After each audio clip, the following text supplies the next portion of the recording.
अब देखते हैं जल पर परागन को, हाँ, जिसको बोलते हैं हाइड्रोफिली। कैसे अंग्रेजी इसकी तो होती है नॉर्मल अंग्रेजी वाटर क्रॉस पोलिनेशन, लेकिन इसको हाइड्रोफिली कहते हैं क्योंकि हाइड्रो मीन्स होता है जल और फिली मीन्स होता है टू लव, मीन्स अब जल से जो प्यार करे। मीन्स अब परागन की परिभाषा, जल परागन की परिभाषा मीन्स हाइड्रोफिलिक परिभाषा क्या दे सकते हैं, ऐसी परागन की क्रिया जो पानी के द्वारा हो उसे हम कहेंगे हाइड्रोफिली। ठीक है, चलिए देखते हैं ध्यान से इसको। ये दो प्रकार के एनसीईआरटी में ये दर्ज नहीं है कि दो टाइप से होते हैं, नाम दे दिया गया हाइड्रोफिली जल परागन और ये सब का नाम शामिल है ना। तो लेकिन मैं थोड़ी सी इसको डिवाइड कर दूं कि हाइड्रोफिली भी दो तरह से होता है, दो प्रकार का होता है। एक होता है हाइपोहाइड्रोफिली और एक होता है ईपी हाइड्रोफिली।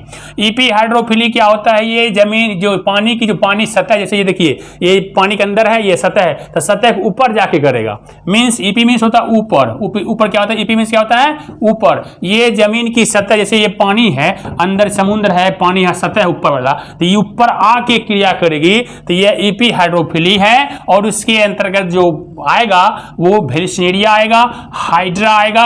ये दोनों क्या करती है अभी बताते हैं। एक का एग्जांपल वेलिस्नेरिया को बुक में दिया हुआ, मैं उसको समझाऊंगा अभी। ठीक है, चलिए तो यहाँ पे क्या एक ये है, उसके बाद दूसरा है हाइपोहाइड्रोफिली।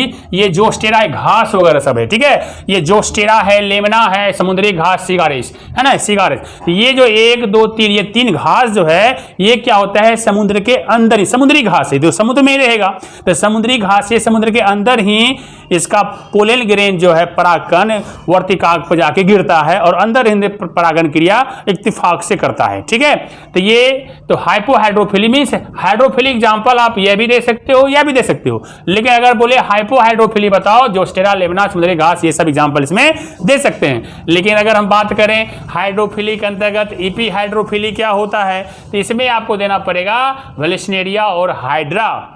ये क्या होता है, वैसे तो देखियो क्या कहते हैं, कमल का फूल है, कमल है, उसके बाद आपको जलकुंभी है, ये भी तो जमीन पानी के सतह पे ही होता है, लेकिन चाहे सतह के ऊपर होता है, ये ऊपर निकला हुआ रहता है हमेशा। ठीक है, तो आके पक्षी है ना, वायु और पक्षी उसके द्वारा परागन क्रिया उसमें हो जाती है। लेकिन ये हाइड्रोफिली जल के द्वारा उसमें नहीं होता है, क्योंकि उसका जड़ मैंने जो है वो रहता है, लेकिन उसका फूल फल तना जो है अक्सर वो कहाँ ऊपर रहता है। तो इसलिए उसमें जो है जलकुंभी में या कमल में जल परागन क्रिया नहीं हो पाती है, इसलिए उसको इसके अंतर्गत हम नहीं पढ़ेंगे। ऐसा नहीं गलती करिएगा कि जलकुंभी है वो भी जल के सतह पर है और कमल फूल है उसको भी जल सतह का है, तो वो भी इसके अंतर्गत आएगा। ये गलती आपको नहीं करना है। ठीक है, क्यों नहीं करना है, देखिए अंतर है दोनों में।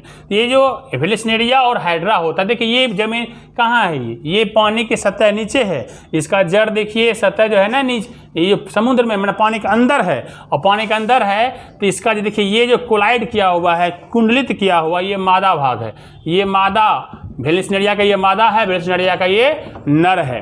तो क्या होता है, देखिए ये जो वेलिस्नेरिया में परागन क्रिया होती है, जल परागन कैसे होती है, इसका जो नर भाग है ना, दोनों बताता हूँ 1 बाय 1 करके। तो ये जो नर भाग है, जब आगे जब ये क्या कहते हैं परिपक्व होता है तो इसके जो पोलन ग्रेन परागन है जमीन की पानी की सतह पे जाके, नर का जो फूल परागन है ना वो जाके तैरने लगता है। देखो तैर, जितना देख रहे हो ना ये सब तैर रहा है पानी की सतह पे जाके। जब परिपक्व होता है तो फट के आ जाके ये इसके ऊपर क्या होता है, तैरने लगता है, बिछड़ जाता है। जब देखता है कि नर वाला भाग वहाँ पहुँच गया तो तब जाके ये जो मादाएं होती है, अब इसका काम होता है कि वहाँ पे पहुँचना।